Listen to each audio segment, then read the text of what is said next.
Hi everyone. Hi guys. Lovely to see you again. We're still in our wonderful loft, which is great. Nothing touch wood has gone wrong. We couldn't be anywhere else but here to talk about the next house, the next collection of things, because this is Areej Le Doré. Le Doré. I'm looking down here at the special collection that Dan owns. This is a house that we love, isn't it, really? It's the 6th collection. Yeah. We were sent these samples by Russian Oud, which is very kind of him. Thank you very much. Thanks. I received them a couple of days ago, but I haven't tried them yet. This is a first for us, isn't it? Yeah. Maybe it's only Areej that we've done that before. Yeah, like a first for both of us smelling. So what we're going to do... I don't know how he's managed. We're going to share our first impressions. Now, with fragrances like this, you're not going to get anywhere near the experience from first impressions. So to just try and stretch it out a bit, we're going to do our first impressions. We're going to go away for about 3 hours or so, and then we're going to come back and say, well, you'll get a little bit of the dry down. It's still not the full experience because, fragrances like this, we really, need to be having kind of days with each. But we're excited and we want to share our excitement. And it gives more than the first impression, which is something in all perfumery, which we always say, isn't it? Yeah. Try it, wear it on skin. Don't just spray it on a card and think you've nailed it. I was just saying, I've got a little pile of my Areej Le Doré fragrances so far, and I've actually got one from each of the collections. So I've got Ottoman Empire, which is the first collection. Then I've just got one of these small pencils of Inverno Rosso. This has grown to be, I would say, my second favourite after Ottoman Empire. This is a really, really stunning one. It's white florals with a synthetic civet, but also musk. And now the oud, having had it for a couple of years, the oud is just absolutely magical. I remember smelling this once upon a time and thinking, oh yeah, that's nice. And now, it must be a different beast because my response is completely different. Russian oud, chocolate oud, magic. Great stuff, isn't it? That's amazing. Coziness in a bottle. It's just but with a bit of funk. A bit of funk. There's also a bit of cheese. There's that Russian, that's that kind of Hindi oud with that bit of twang. Beautiful, beautiful, beautiful. Then from the next collection, so I think we're on, what are we, 1, 2, 3, 4th collection, Malik Al-Taif and Baikal Grey, both magical things. Now, but this is the 40% concentration, isn't it? The Malik Al-Taif. Yeah. I think, possibly, yeah. Because wasn't it like the highest concentration you can possibly do for there's a load of rose in there, yeah. Loads and loads and loads. Oh, that's so good. Then we've got... Nice bottles as well. Look at I quite like that. Every generation he's done a slightly different, or every collection rather, he's done a slightly different bottle. Some really nice bottles this time around. Just carry on. So this is a kind of re-release. This is Siberian Musk 2. I think this would possibly be my number 3 from my favourite.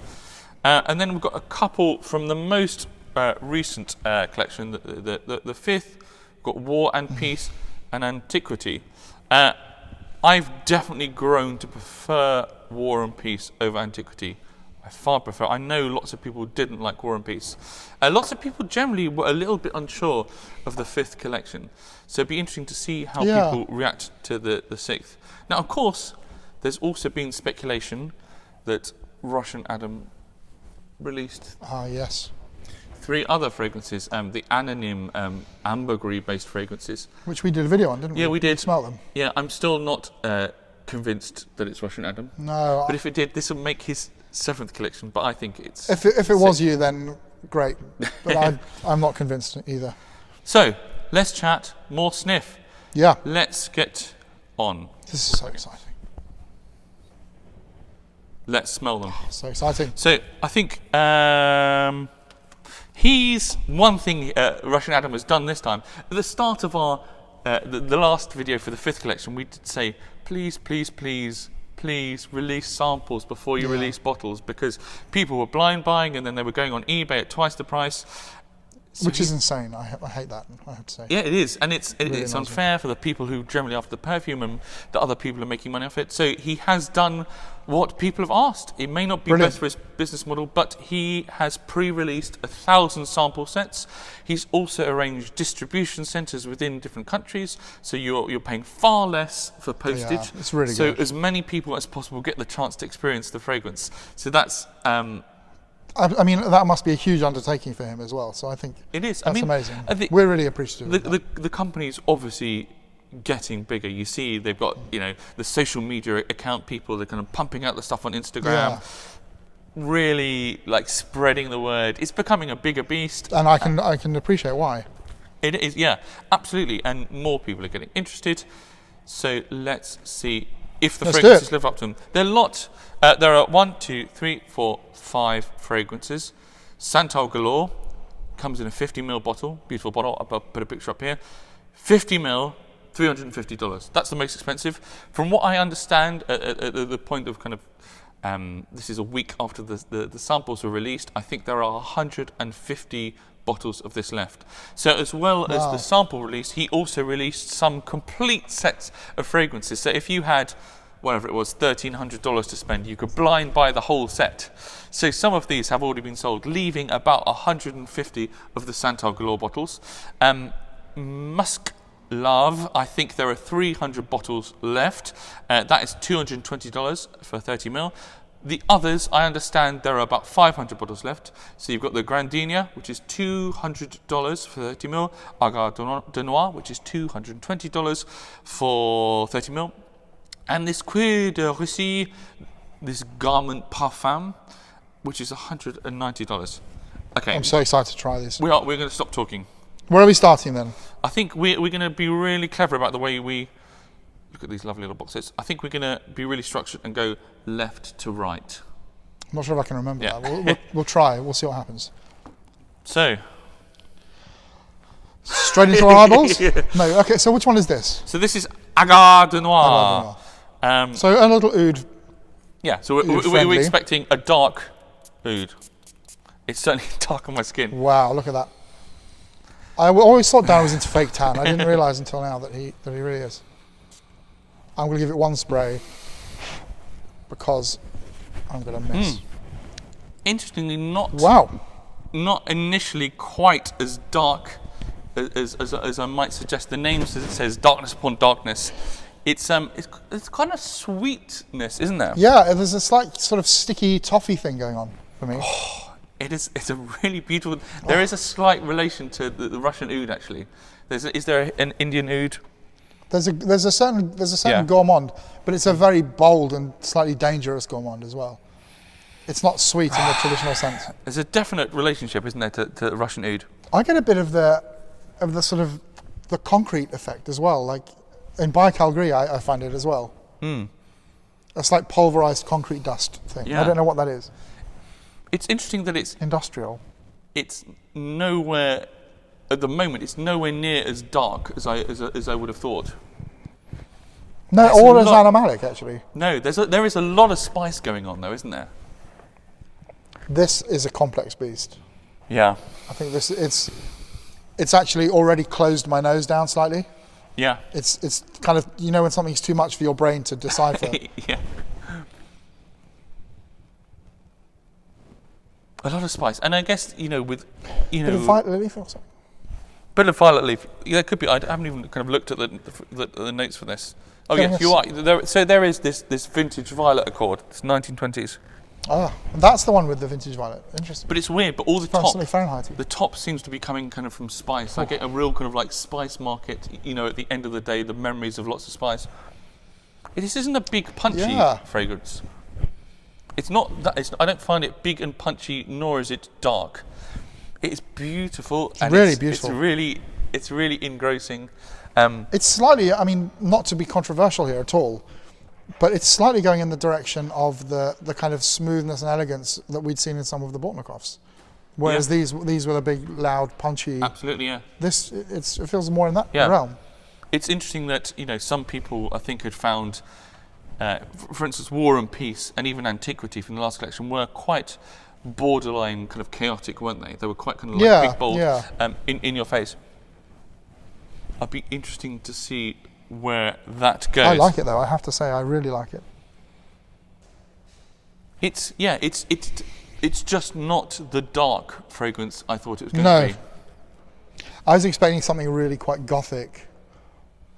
and brooding and dangerous. I mean, there is a bit of danger lurking underneath there, though. This has also got a relation to Oud Picante, which is one of the second one, which had a real cola-y vibe, and it was that kind of spice and oud.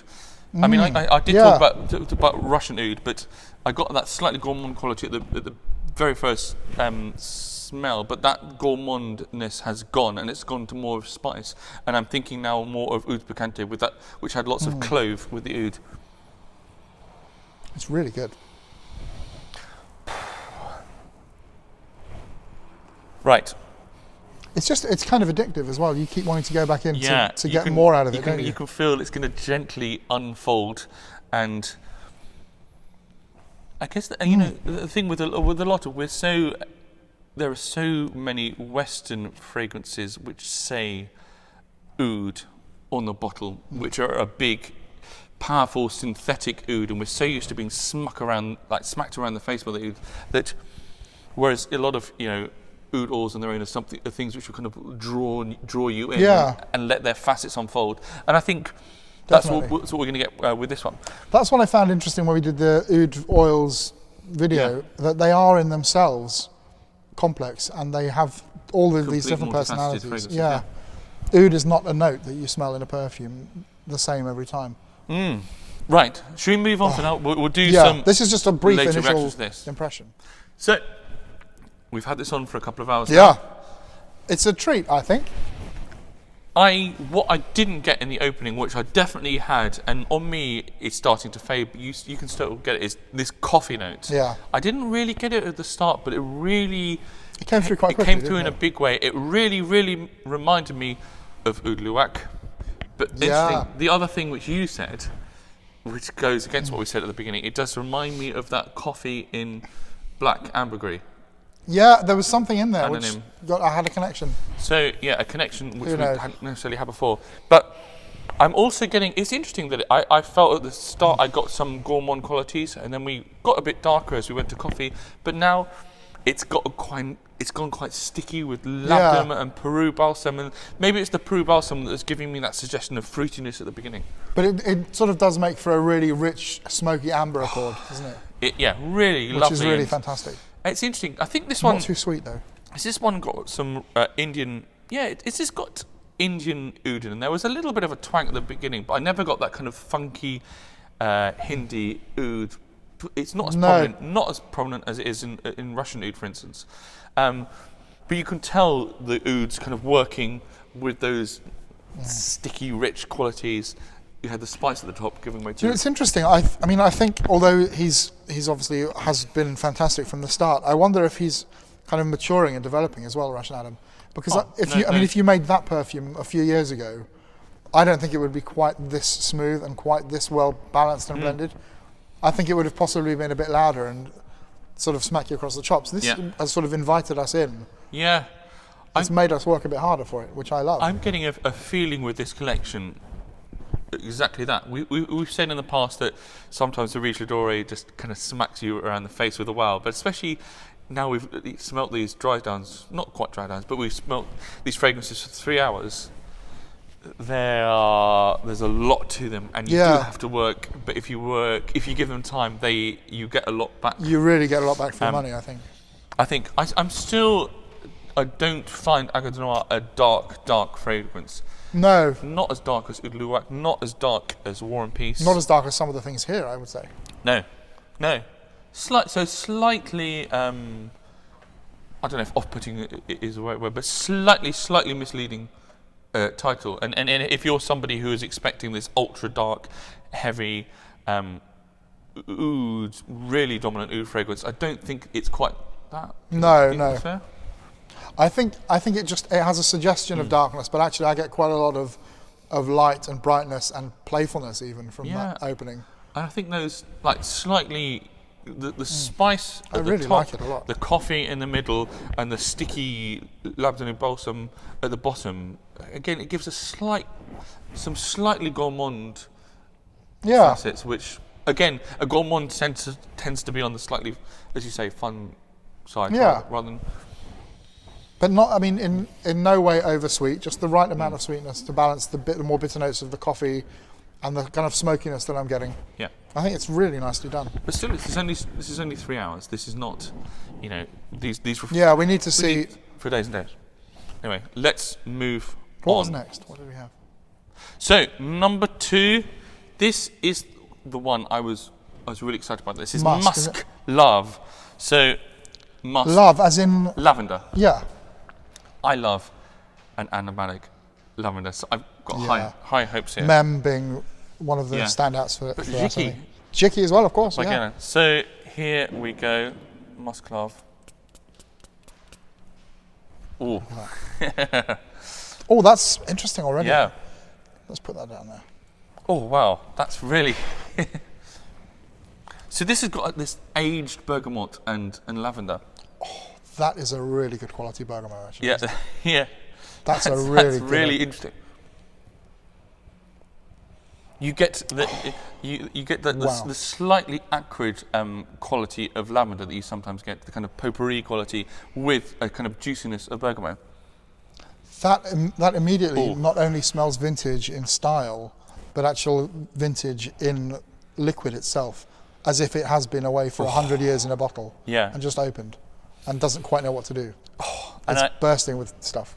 There's a kind of a depth of musk straight away to that. Oh wow, this it's really good. This really excites me. I think what you're saying. It feels like you've just unpopped an old bottle of something. Totally. You're going to Osmotek or somewhere like that to find some great vintage animalic. No, because no one is making stuff like this.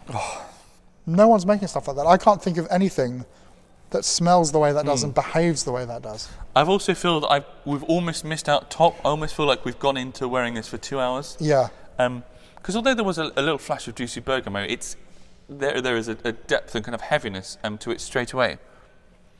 Which is what I was talking about earlier when we were talking about, because we were saying surely bergamot and things like that are top notes, and how do you have a really vintage bergamot that lasts and keeps its freshness? But actually, it's so enriched that it becomes a perfume in itself. So your top note is already a multi-layered thing. I'm finding this almost the depth is wonderful. Kind of like meditative. Like it almost it is lavender, but it almost feels like it's an incense. I feel like I'm being engulfed. There's almost I said acrid, but it's not harsh and bitter. There's almost there's an incensey thing going on. Like a smouldering, smoky. It feels like some time has passed. Yeah. It's weird. It's like in two directions. It feels like the start of something, like the start of a journey, but it also just as much smells like the end of a journey, and you're smelling the remnants of it, and that. And what I get, lots of people use lavender as a kind of relaxation. Some people, you can get like pillow dabbers. Yeah. If you struggle to sleep, you put some lavender. And actually, what I'm getting with this is I'm getting something really calming, really spiritual. Sounds melodramatic, but I think I do mean that. You're right. You're totally right. And that musk is really starting to creep in, isn't it? It gives it a little. It almost acts like an ambergris. Yeah. It gives it a like sweet depth. A sweet, actually slightly salty as well. Yeah. It's not in any way troubling. Just going back to that, going back to the noir. I'm now getting quite a lot of that violet. Yeah. Do you know what that thing? To me, that is a modern day Fahrenheit. Yeah. It's like I'm getting violet petrol fumes. Yeah. With a little bit of I haven't even looked at all these slightly smoky edge. It doesn't smell anything like Fahrenheit, but it's performing in the same way that Fahrenheit would have done once upon a time. Big violet. But for me, gasoline-y thing. It's the lavender, which is really, really exciting. Yeah, that's really beautiful. It makes me imagine I'm standing on a balcony, or I have this memory from childhood of standing on a balcony in Cairo, and my uncle's house was full of the smell of what I didn't know at the time was Caron, because it's what he wore, and I bought it for my dad a few years ago, having rediscovered it. And I'm getting that vibe of like old furniture, like lavender, but not overwhelming lavender. It's clean, bright, dark depth as well. It's interesting that if we were to compare it to something like Antiquity from the last collection, which uses these vintage materials, that felt a bit kind of like almost chaotic. And actually, and I still feel that having owned it for a while. This doesn't feel, in a way, this feels incredibly simple. Yeah, it's kind of textbook, isn't it? It just feels like a musky lavender. But I know there's much more that's gone into it to give that effect, to enhance it, but... Sometimes less is more. I think this is a classic example. Really perfectly chosen ingredients. Yeah, and blended perfectly. The Agar de Noir actually now kind of feels brighter because there's a much more spice. When you're having the kind of mellow, dense quality of that Musk Lave, the Agar de Noir, I feel there's a kind of slight stewed fruit. Am I to get that at all? Yeah. Anyway, there's going to be more of these. So a few hours later, where are we? This is fantastic, isn't it? I really like this one. I really, as we were sitting an hour and a half or so ago, this really awesome iris came out, and I wasn't quite expecting it, and I was like, oh. Wonderfully chalky, isn't it? Yeah, like almost beautiful. Like edibly chalky. Really, I mean, this is really beautiful, really kind of classic. Feels like classic French perfumery. Yeah. To me. It's the pinnacle of this kind of perfume, I think. In the modern world that we live in. The musk is there, and it's sexy and it's warm, and even from the opening, I got this almost like spiritual. I almost find this fragrance slightly moving. Can I smell it on you, out of interest? Yeah. I'm also getting some oak moss. There's a sheepery dry down. It feels like it's ticking all of the boxes for me of what I like in a perfume. Yeah. It's always interesting when you read a name, a notes list, that sometimes they live up to expectations, sometimes it takes you in a different direction. For me, this is precisely what I had hoped for, looking at the notes list and looking at the description. To be able to do lavender with an animalic undertone like that, it's not that easy. They're not necessarily the easiest combination. No, I mean, although we said we love things like Mem by Bogouet or Jiki by Guerlain, there aren't loads and loads of examples. Certainly not in modern perfumery. No. I mean, animalic lavenders. And to make it smell vaguely modern, but also kind of vintage and respectful of the past. Yeah, it's a real skill. Because I mean, any good perfumer can make a clone of something. Any good perfumer could say, "Here's a turn of the century style perfume." For it to have personality now in the year 2020, and it still excites us after everything that we've smelled. I find that immensely comforting and exciting. Stunning. Next. This is why we pays the big bucks to people like you, because this is good. A lot of shit out there, and this is not. This is beautiful. Good stuff. More of these. That was good perfume making right there. It immediately makes me disinterested in all other perfumes that I've smelled or that I own. And of course I know that's temporary, and I think it is the Areej effect when I first smell these. I'm getting excited. But yeah, nothing else it's exciting comes stuff. into my mind. Number 3 is Cuir de Russie. Now, this we can't spray on our skin. As you see, we've taken our jackets off so that we've got some spare flesh. But I've got my jacket sleeve here. So this garment parfum... It's positively designed for this, isn't it? Yeah, it's quite thick kind of wool, so it should hold it well.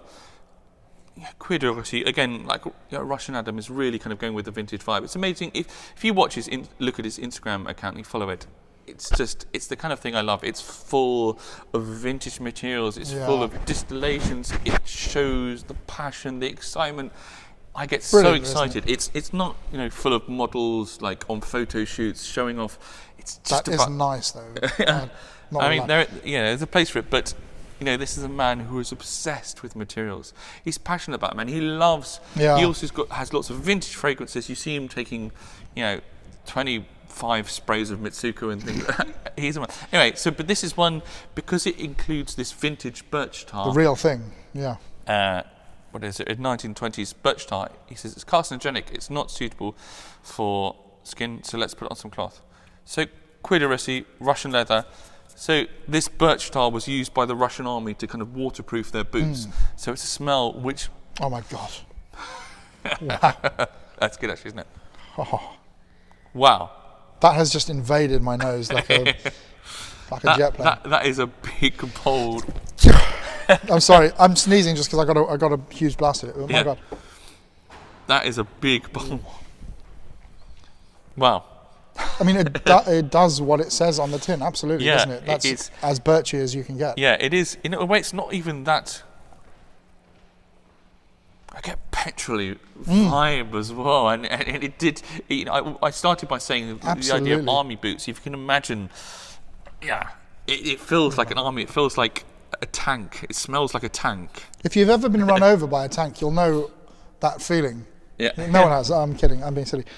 But absolutely, it does, doesn't it? It feels like oil and dirt and grease and fire and boot polish. Like you've been working under you've been working under an engine all day. Wow. And you're covered in oil and tar. And I mean, I have to say, some kind of brightness. I just look at there's something else. I'm getting a slight cheesiness that I was noticing in Russian Oud and also in the first thing that we tried, which is the Agar. Yeah. There's some kind of light there. I'm getting now actually a nice chink of light. The first was so dark. There's a slight, some kind of like kind of floral. I'm getting a chink of light. Champaca or something in there. Yeah, there's some kind of white florals. What do they say? There's some kind of chewy white floral going on.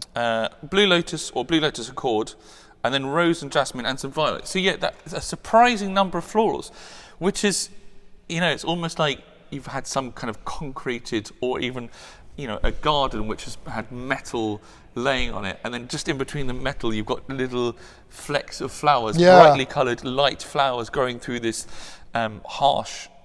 It's not harsh. This doesn't smell harsh, but this industrial. Yeah, that's the thing. It's the contrast of the two, isn't it? It's sort of pretty wearable, I think. Actually. Yeah.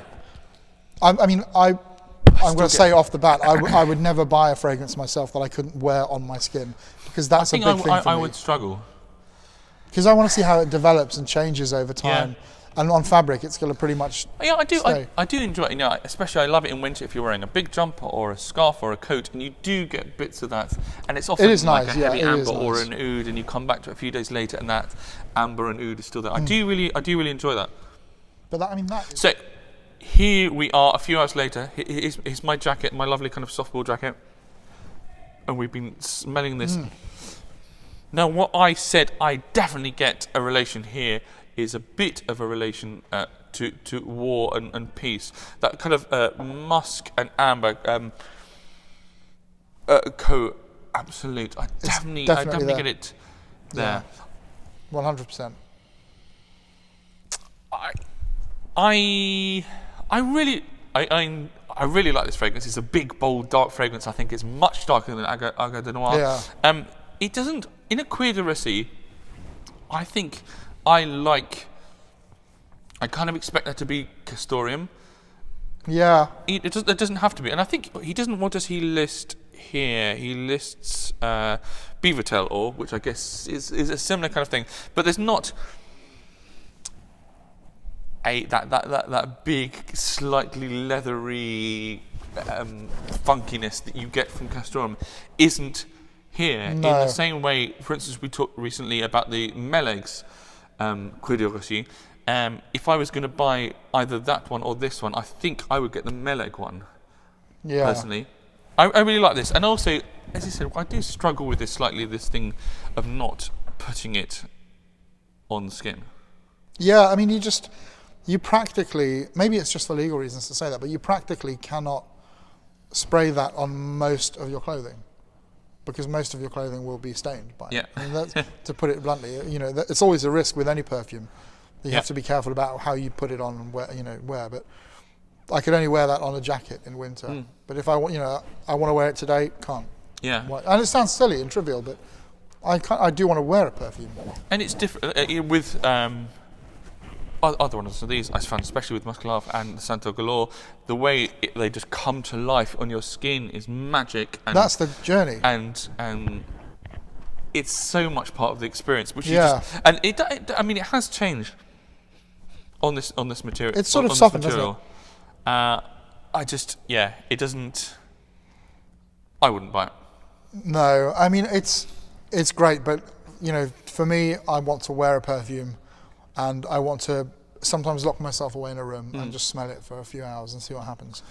I mean, I don't want to have to be if spraying my this coat. was the most amazing Cuir de Russie I've ever smelled in my life, I could tolerate it. But for me, it's not, and especially maybe because I own War and Peace, I think it does very similar things to War and Peace, and so absolutely. It's just a like, not a love for me. It's good. I mean, it's great stuff by comparison to most things out there. It's a different league, but we're talking only within the league of Areej. I mean, this is a big fragrance. When we were just sat outside having lunch, and I had this on the table, and there was somebody else there who smelt this from a distance, was like, "Whoa!" Yeah, it's big. Like it is a big, bold, dark fragrance. It's good stuff, but I don't think it's the best from this. No. This collection. Let's move on. Number. I keep smelling the musk. Number 4? 4 is Grandenia. So this is what is Grandenia? Well, I guess it's a gardenia. Yes, it's kind of a gardenia. Well, let's spray and then try. Well, look at that colour. Nice colour. Give me some on the left Sorry. hand there. Thank you. Oh, quite fizzy here. We get the biggest sense of top notes that we've got, that we've had so far, don't we? Wow. Gardenia is one of those things I always have in my mind that I don't like. That's very bright and uplifting, and I get a hint of like ice lolly. Do you know like a melted fruit lolly, almost slightly sweet? Yeah. Sweet but citric, acidic as well. Slightly grey. I'm thinking in terms of colours today. Maybe I've gone sort of synesthetic, but yeah, I know. I'm getting a slightly grey edge to this. I was expecting, even as the first moments kind of developed, kind of opened up, I expected to have something slightly brighter in terms of colour. I don't feel it's, with kind of first spray I got flowers which I thought were going to open in front of me, and I don't feel I've quite got that yet. No, I think it's going to start going south rather than north. Yeah. In a good way. It's like sort of biscuity thing as well, like slightly like toasted biscuity aspect. Chewy. It's very beautiful. Yeah, it is. It's. I think this one was one maybe we'll have to let open up on skin. I can tell it feels all very quite dense and quite close. It's one of those, sometimes you ever smell an EDP version of something and an X-ray version of something, and then you find the EDP is actually much more luminous and open and kind of transparent. I feel this is, an X-ray which is quite dense and closed. This is quite a sort of selfish fragrance in the sense that this one is just for you, I think. Yeah. If I was wearing this. We'll wait and see. I do like it. It's very beautiful. I'm not sure it's me, but what is it? What is me? I don't know. Yeah. I'm just waiting for.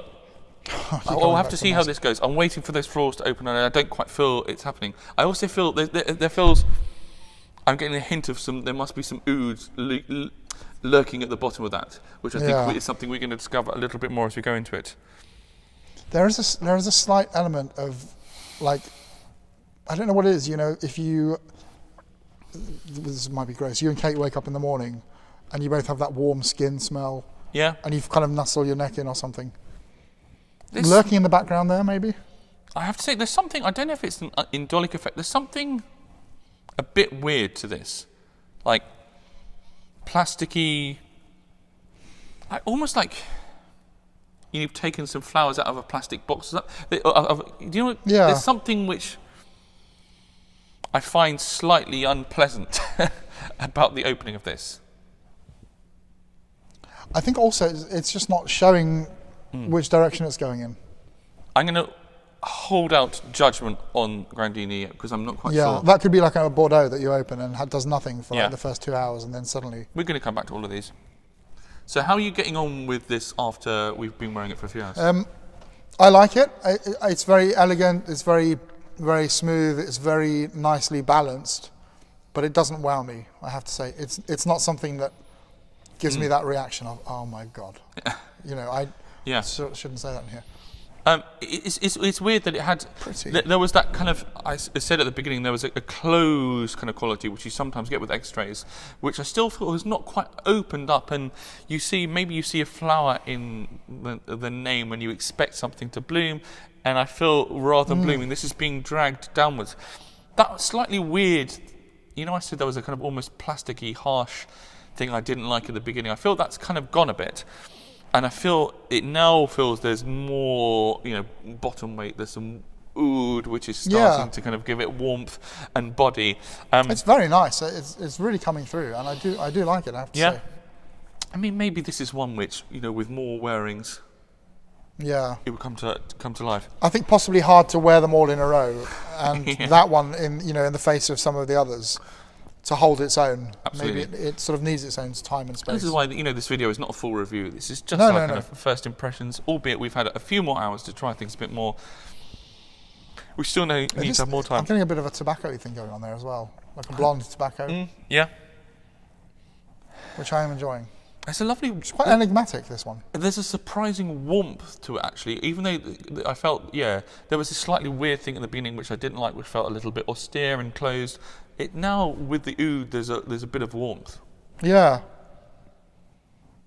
it's really interesting. I'd be keen to sort of wear that again and see what happens over a few more hours. Absolutely. Right.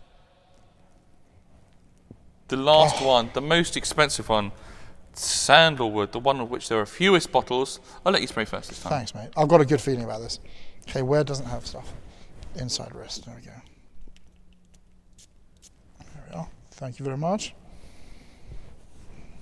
Oh, I'm sensing some exciting things here. See, I think that might be proper sandalwood. Oh yeah, I mean that's a real proper sandalwood. God, that's really, really interesting. Yeah. Wow, bloody hell. Oh. It almost feels like a kind of sandalwood kind of soliflora as you. So this is the one which has got this durian, this like really, really stinky fruit, but I don't get any of that. Do you know, I remember watching an Anthony Bourdain, God rest his soul, an episode somewhere, and I think it was on the same episode where he was going to the French Laundry, and he had some durian ice cream in a little shop in the States. Oh, and it's got one of my favourite smells in the world, which is that brand new carpet. Yeah. I don't know what that is. I've never figured it out. Oh. This has slightly curried sandalwood. Yeah, there is a slight dirtiness. Sometimes sandalwood can be quite clean and almost medicinal. There feels like there's something a little bit muddied and dirty to this. Damn, that's good. Maybe that is the kind of durian. It's not, but it's not stinky at all. Like it's not. It's no, not no. It's very. I mean, it's very wearable to me. Quite austere as well. Yeah. Well, I think it's quite closed at the moment. I think we've got to wait. We'll wait a few hours and see what happens to this. But it's definitely all about that kind of sandalwood, which is quite dense. Actually, it's not got a huge amount of brightness. No, There's kind of a rich creaminess underneath it, but we can't. I'll tell you what, though.